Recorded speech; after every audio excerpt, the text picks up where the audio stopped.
हरे कृष्ण। श्रीमद्भगवद गीता सप्तम अध्याय ज्ञान विज्ञान योग तृतीय श्लोक।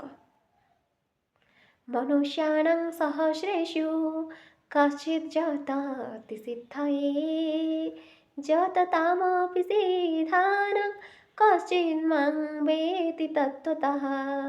हजार हजार मानव मानक मध्यरु केही जणे सिद्धि बा योगर पूर्णता निमित्त चेष्टा करे एवं जो मैंने सिद्धि प्राप्त होती सेमानंक मध्यरे क्वचित जड़े मते तत्व बा यथार्थ भाव में जाने कहिबार तात्पर्य विभिन्न प्रकार चेतना स्तर मानव अच्छा समस्ते भिन्न एहीपरी भाव में हजार हजार मनीष मान भितर भगवत अनुभूति बा दिव्य अनुभूति लाभ करने खूब कम लोक ही आग्रही था।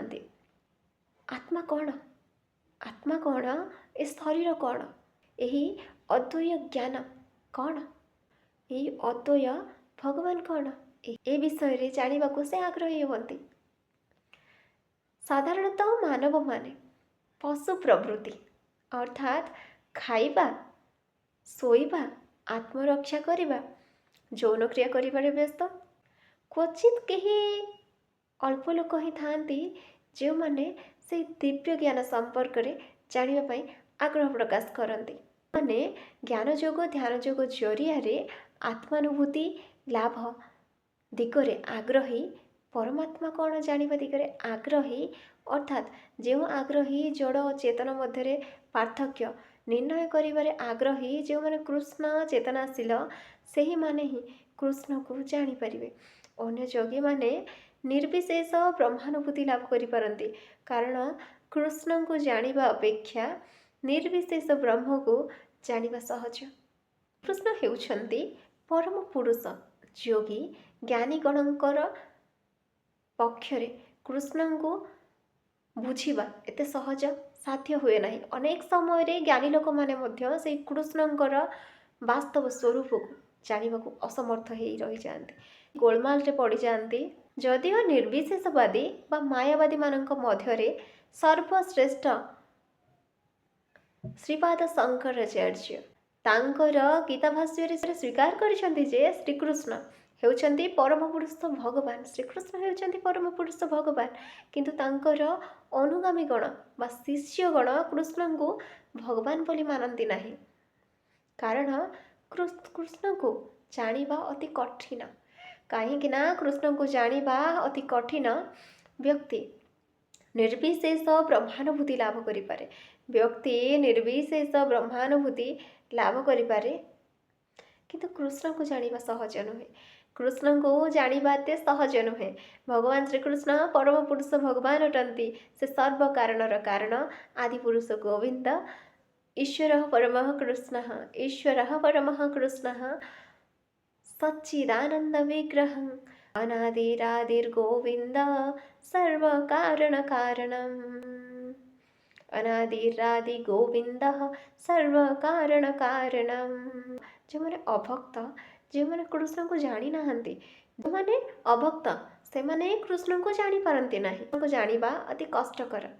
जदि अभक्त गण कहती जे भक्ति मार्ग अति सहज तथापि से पथर पथिक होती नहीं अर्थात से माने ताहा अभ्यास करि पारंती नहीं। जदि से मानकर कहिबा अनुसार भक्ति मार्ग एते सहज ताहले समस्त तो से भक्ति मार्ग को अनुसरण करबा कथा किंतु काहेकि समस्त से भक्ति मार्ग को अनुसरण करि पारंती नहीं। बरं मनीष कौन करे ना से सहज मने होउथिबा भक्ति मार्ग को अनुसरण न करी अन्य पंथा अवलंबन करे। अन्य पथर से पथिक साजी जाए। वास्तव में भक्तिर पथ एते सहज नुहे। भक्ति संपर्क रे अभिज्ञता नथिबा व्यक्ति भक्ति संपर्क रे ज्ञान नथिबा व्यक्ति अनधिकार चर्चा करी जो तथाकथित भक्ति जोगर मार्ग को अवलंबन करे जो मार्ग को से अवलंबन करे ही पारे ताहा अत्यंत सहज किंतु जेतेबेले एहार କିନ୍ତୁ ଯେତେବେଳେ ଏହାର ବିଧି ବିଧାନ ପୂର୍ବକ ପାଳନ କରିବାର ସମୟ ଆସେ ସେତେବେଳେ ଜଣାପଡ଼େ ଏହା କେତେ କଷ୍ଟସାଧ୍ୟ। ବିଧି ବିଧାନ ପୂର୍ବକ ପାଳନ କରାଯାଏ ସେତେବେଳେ ଜଣାପଡ଼େ ଏହା କେତେ କଷ୍ଟକର। ମାର୍ଗ ହେଇପାରେ ଅତି ସହଜ, କିନ୍ତୁ ଭକ୍ତି ମାର୍ଗକୁ ସାଧାରଣତଃ ବିଧି ବିଧାନ ପୂର୍ବକ ପାଳନ କରିବାକୁ ପଡ଼େ। ଭକ୍ତି ମାର୍ଗକୁ ସାଧାରଣତଃ ବିଧି ବିଧାନ ପୂର୍ବକ ପାଳନ କରିବାକୁ ପଡ଼େ ଏବଂ ତାକୁ ସାଧନା କରିବାକୁ ପଡ଼େ। ଭକ୍ତି ମାର୍ଗକୁ ଆସିବା ପାଇଁ ହେଲେ ସାଧନା ଆବଶ୍ୟକ, ମନରେ ସ୍ଥିରତା ଆବଶ୍ୟକ। କିନ୍ତୁ ଯେଉଁମାନେ ଦାମ୍ଭିକ ହେଇ ସେଇ ଭକ୍ତି ମାର୍ଗର ମତକୁ ଭୁଲ ଭାବରେ ଉପସ୍ଥାପନ କରନ୍ତି ସେମାନେ କେବେ ଉପଯୁକ୍ତ ଯୋଗୀ ନୁହନ୍ତି। ଅଧିକାଂଶ ସମୟରେ ଦେଖାଯାଏ ଯେ ସେମାନେ ମଧ୍ୟ ସେଇ ବିଧି ବିଧାନ ଗୁଡ଼ିକୁ ପାଳନ ନ କରି ସେହି ପଥରୁ ବିଚ୍ୟୁତ ହୋଇଯାଆନ୍ତି। ଶିଳରୂପ ଗୋସ୍ୱାମୀ ଭକ୍ତି ରସାମୃତରେ କହୁଛନ୍ତି, ଶ୍ରୁତି ସ୍ମୃତି ପୁରାଣାଦି ପଞ୍ଚରାତ୍ର ବିଧିଂ ବିଦା। ଶ୍ରୁତି ସ୍ମୃତି ପୁରାଣାଦି ପଞ୍ଚରାତ୍ର ବିଧିଂ ବିନା ঐকান্তিকী হরির ভক্তি হৃৎপাতায়ৈব কল্পতে।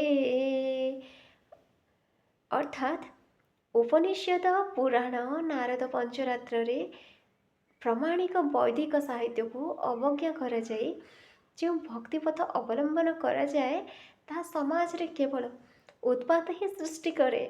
ଏଠି କହୁଛନ୍ତି ଯେ ଉପନିଷଦ ପୁରାଣ ନାରଦ ପଞ୍ଚରାତ୍ରରେ ପ୍ରମାଣିକ ବୈଦିକ ସାହିତ୍ୟକୁ ଅବଜ୍ଞା କରି ଯେଉଁ ଭକ୍ତି ମାର୍ଗକୁ ଅନୁସରଣ କରାଯାଏ ତାହା କେବଳ ଆଉ କେବଳ ସମାଜରେ ବିଶୃଙ୍ଖଳା ହିଁ ସୃଷ୍ଟି କରେ। ବ୍ରହ୍ମାନୁଭୂତି ଲାଭ କରିଥିବା ନିର୍ବିଶେଷବାଦୀ ପକ୍ଷରେ କିମ୍ବା ପରମାତ୍ମା ଅନୁଭୂତି ଲାଭ କରିଥିବା ଯୋଗୀ ପକ୍ଷରେ ପରମ ପୁରୁଷ ଭଗବାନ ଶ୍ରୀକୃଷ୍ଣ ମା ଯଶୋଦାଙ୍କର ପୁତ୍ର ହିସାବରେ କିମ୍ବା ପାର୍ଥ ସାରଥୀ ହିସାବରେ ବୁଝିବା ସମ୍ଭବ ନୁହେଁ। ଏପରିକି ବେଳେବେଳେ ବିଶିଷ୍ଟ ଦେବତାମାନେ ମଧ୍ୟ କୃଷ୍ଣଙ୍କ ସମ୍ପର୍କରେ ବଡ଼ ଗୋଳମାଲରେ ପଡ଼ନ୍ତି। ମୋହୟନ୍ତି ଯତ୍ସୁରୟଃ ମାଂ ତୁ ବେଦ ନ କଶ୍ଚନ। ଭଗବାନ ଏଠି କହୁଛନ୍ତି ଯେ ମୋର ପ୍ରକୃତ ସ୍ୱରୂପରେ ମୋତେ କେହି ଜାଣିନାହାନ୍ତି। ଯଦିଓ କେହି ତାଙ୍କୁ ଜାଣିପାରିଲା ତାହେଲେ ସେ ଜଣେ ମହାତ୍ମା ହେଇଯାଏ। ଯଦି ଐଶ୍ୱର୍ଯ୍ୟ ସତ୍ତାକୁ କେହି ଜାଣିପାରେ ତାହେଲେ ସେ ମହାତ୍ମା ହେଇଯାଏ। ସୋ ମହାତ୍ମାସୁ ଦୁର୍ଲଭଃ। ସେହି ମହାତ୍ମା ଅତ୍ୟନ୍ତ ଦୁର୍ଲଭ। ତେଣୁ କୃଷ୍ଣଙ୍କର ସେବା ନ କଲେ ବା ଭକ୍ତି ଯୋଗ ଆଚରଣ ନ କଲେ କେହି କୃଷ୍ଣଙ୍କର ତତ୍ତ୍ୱତଃ ଜାଣିପାରିବ ନାହିଁ। କୃଷ୍ଣଙ୍କ ସେବାରେ ଯେ ନିୟୋଜିତ ନ ହେଇଛି ସେ କୃଷ୍ଣଙ୍କର ତତ୍ତ୍ୱକୁ ବୁଝିପାରିବ ନାହିଁ। ଶୁଦ୍ଧ ଭକ୍ତମାନେ ହିଁ ସେଇ କୃଷ୍ଣ ନାମର ସାର୍ଥକତାକୁ ଅନୁଭବ କରିଥାନ୍ତି, ବୁଝିଥାନ୍ତି। ସେ କିପରି ସର୍ବକାରଣର କାରଣ, ସେ କିପରି ଜ୍ଞାନ ଏବଂ ତ୍ୟାଗମୟ ଷଡ଼ୈଶ୍ୱର୍ଯ୍ୟପୂର୍ଣ୍ଣ କଥାକୁ ଶୁଦ୍ଧ ଭକ୍ତମାନେ ଜାଣିପାରନ୍ତି। କାରଣ ଭଗବାନ ଭକ୍ତମାନଙ୍କର ପ୍ରତି ଅତ୍ୟନ୍ତ ଦୟାଶୀଳ, ଈଶ୍ୱର ପରମ ଦୟାଳୁ। ବ୍ରହ୍ମାନୁଭୂତି ଲାଭ ମାର୍ଗରେ ଅନୁଭୂତି ହେଉଛି ଅନ୍ତିମ ସ୍ତର ଏବଂ ଭକ୍ତଗଣ ହିଁ ତାକୁ ତତ୍ତ୍ୱତଃ ଜାଣିପାରନ୍ତି।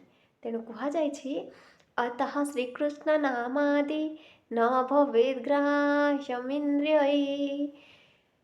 ସେବନ୍ମୁଖେ ହି ଜିହ୍ୱାଦୌ ସ୍ୱୟମେବ ସ୍ଫୁରତ୍ୟଦଃ। ଜିତେନ୍ଦ୍ରିୟ ସାହାଯ୍ୟରେ କେହି କୃଷ୍ଣଙ୍କୁ ତାଙ୍କର ମୌଖିକ ସ୍ୱରୂପ ରୂପରେ ବୁଝିପାରିବ ନାହିଁ, କିନ୍ତୁ ଜିତେନ୍ଦ୍ରିୟ ସାହାଯ୍ୟରେ କେହି କୃଷ୍ଣଙ୍କୁ ମୌଳିକ ସ୍ୱରୂପରେ ବୁଝିପାରିବେ ନାହିଁ।